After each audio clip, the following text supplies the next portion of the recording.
il faut lire le livre. Moi, vous savez, j'ai aussi, j'écris comme un spectateur. C'est-à-dire, dans l'âme seule, j'écrivais comme un enfant qui découvrait cette campagne berrichonne, et puis ce monde de truands, de Pigalle, de violence, d'orphelinat, tout ça. Et là, c'est un peu pareil. C'est-à-dire qu'il entre dans ce métier en se disant, je veux bien y rencontrer quelqu'un. Et il rencontre naturellement quelqu'un, mais je vous l'ai déjà dit, tout le monde, après, une fois le métier terminé, entre chez soi. Et lui, il entre chez lui, et il n'y a que sa mère. Donc dans les années 60, mon Dieu, vous savez, comme disait Simone Signoret, la nostalgie n'est plus ce qu'elle était. Moi, je n'ai pas de nostalgie de cette époque. Je ne pense pas que c'était une époque formidable. Mais ce qu'il y avait de fabuleux quand même, c'est qu'il y avait une grande chanson populaire.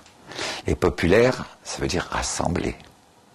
Et que quand vous vous promeniez dans la rue, si vous aviez la chance d'avoir un succès, tout le monde pouvait le chanter. Aujourd'hui, je doute que quelqu'un puisse, dans la rue, chanter la même chanson que l'autre. Vous voyez, tout le monde est compartimenté.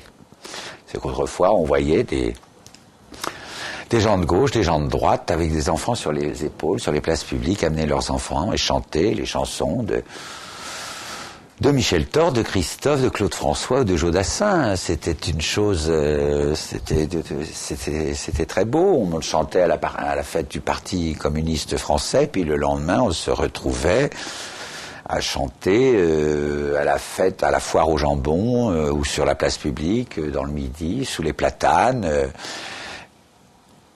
Mais on ne peut pas dire que la musique était transcendante. Non, il y avait par contre des gens qui nous montraient le chemin, parce que on vous parle toujours de la musique des yéyés des années 60, à laquelle je ne voulais pas faire partie, moi, parce que moi, quand j'ai écrit Qu'après c'est fini, j'avais vraiment le sentiment d'avoir écrit Ne me quitte pas. Vous voyez, je me prenais pour Jacques Brel.